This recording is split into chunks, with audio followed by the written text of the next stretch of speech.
I'm going to just hypothetically do this. This represents all of his bronchioles, and this represents all of his alveoli. Is that easy? Right, folks? And I'm going to teach you 3 pressures. You ready? On a clear day. Okay? Today. The atmospheric pressure. It's the pressure in this room.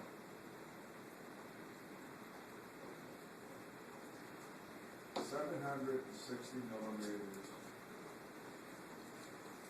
mercury).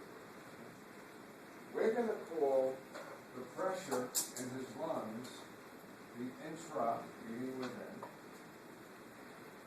pulmonic pressure. And right now, I'm going to show you in a second, it's going to be 766. It's going to change. Watch. Common sense. Watch me.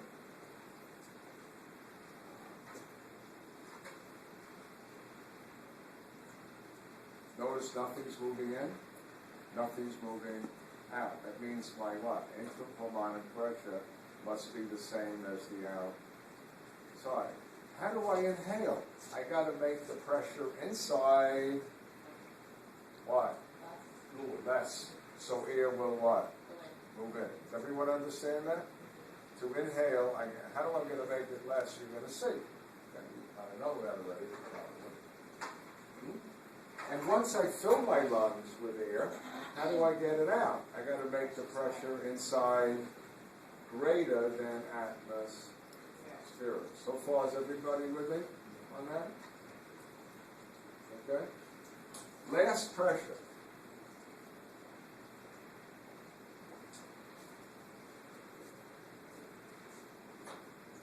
Does this green work? Is the pressure between the 2 pleura, called the intrapleura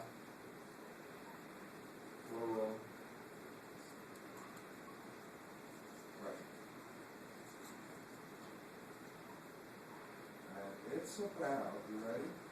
756 millimeters of mercury. Why is it lower than everywhere else? So I will tell you that.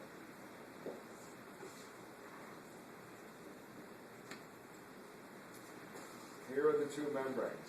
Remember they stick together? The reason they're going to stick together, and I've got to pay close attention, is the pressure between them is going to be what? 756? And the pressure on the outside is going to be 760.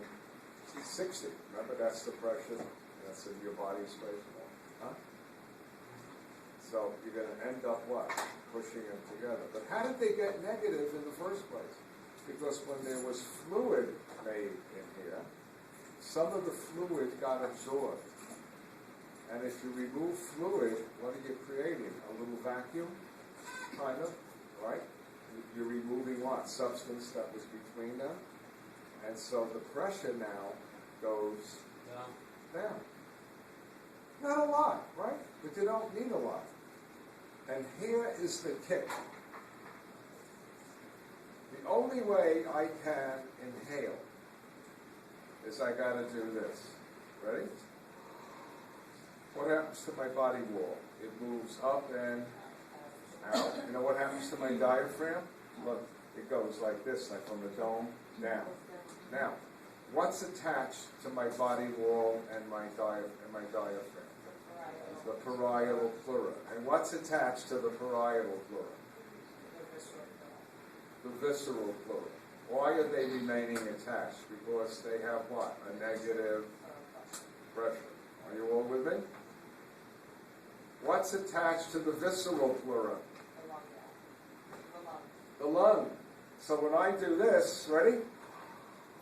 I'm pulling out. My parietal membrane is attached to my body wall and my diaphragm, which is attached to the visceral pleura and pulls, and the visceral pleura is attached to the lung, and the whole lung gets what? Pulled out and down. And if you make the volume bigger, what happens to the pressure in the lung? It goes down. You have the same amount of gas in what? A bigger volume. Now air will what? Run from higher pressure to lower. And when will it stop? When the two pressures are equal.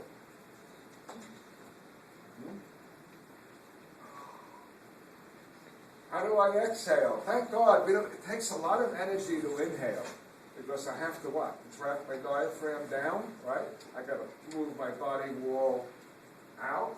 But for most of us to exhale, all I have to do is relax my diaphragm. It'll go back up. Relax my body wall. It'll go back in. And as it goes back in, what happens to the lung? What happens to the volume of the lung? It gets smaller. Therefore, what happens to the pressure in the lung? Increases, and air rushes out until the what? Two pressures are equal. You all understand that, folks? Yep.